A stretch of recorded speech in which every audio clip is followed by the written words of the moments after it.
Mr. President, I was heartened by the dialogue between Senators Reid and McConnell this morning, talking about more bipartisan cooperation, civility, cooperation to try to deal with appropriation bills.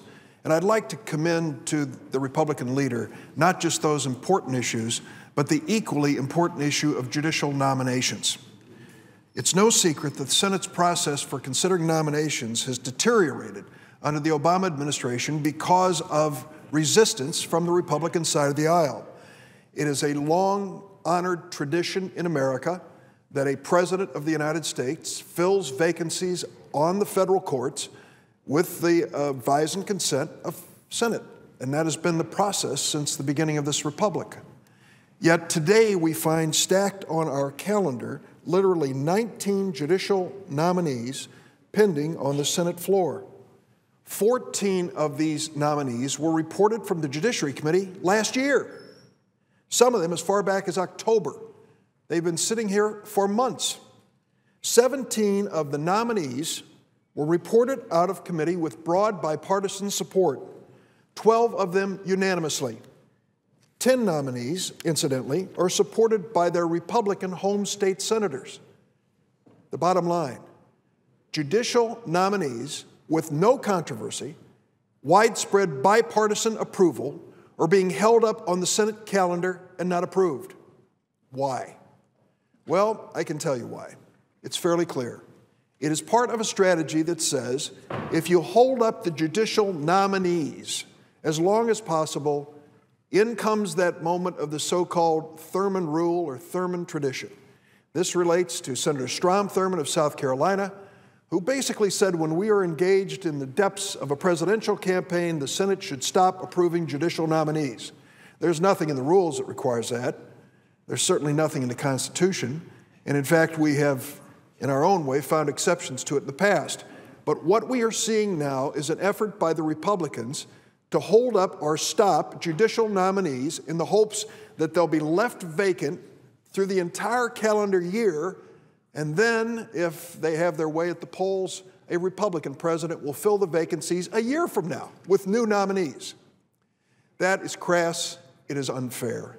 The men and women who submit their names to be considered for judicial nomination go through a rigorous background check at many different levels, first by the senators who would nominate them, then by the White House, then the routine examination by the Federal Bureau of Investigation, then once reported to the Senate Judiciary Committee for further investigation and hearing.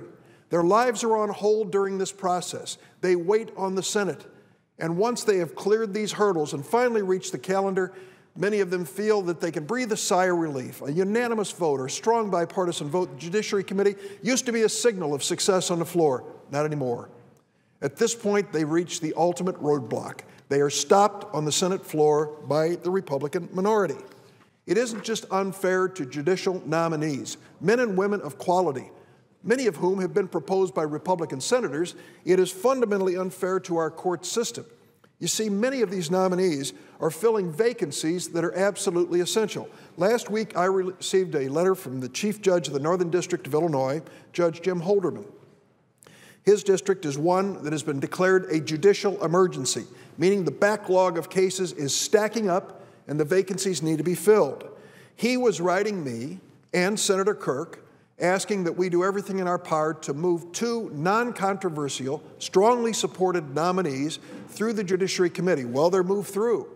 These 2 who came through a bipartisan process are now sitting on the Senate calendar. They are John Lee and Jay Tharp. John Lee, my nominee; Jay Tharp, Senator Kirk's nominee. A bipartisan agreement by bipartisan committee has led to their selection. No one has questioned their ability to serve well on the federal court. What Judge Holderman wrote to say was the vacancies that they would fill have been declared judicial emergencies by the Administrative Office of the U.S. Courts. More than 1,000 cases that would have been addressed by judges in those positions have been delayed. The other judges of the district have worked to resolve these cases as promptly, but they need help. He went on to say, recently when 2 active judges in the Northern District were in the hospital and were unable to take new assignments, new civil case filings in our district court continued to increase despite this fact.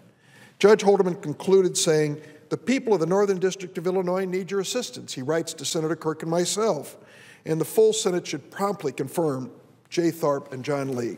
Mr. President, this is a classic illustration. Well-qualified individuals, having cleared the hurdles, receiving strong bipartisan support in the Senate Judiciary Committee, are mired down on the Senate calendar. Time after time, we see when we can finally spring one of these nominations that it'll have 80 or 90 votes of senators who approve it. They're non-controversial. It is clearly a slow-down strategy so that the other side of the aisle, saying their prayers that they can replace President Obama, will literally leave these vacancies for a year or more in the hopes that another president will pick another person.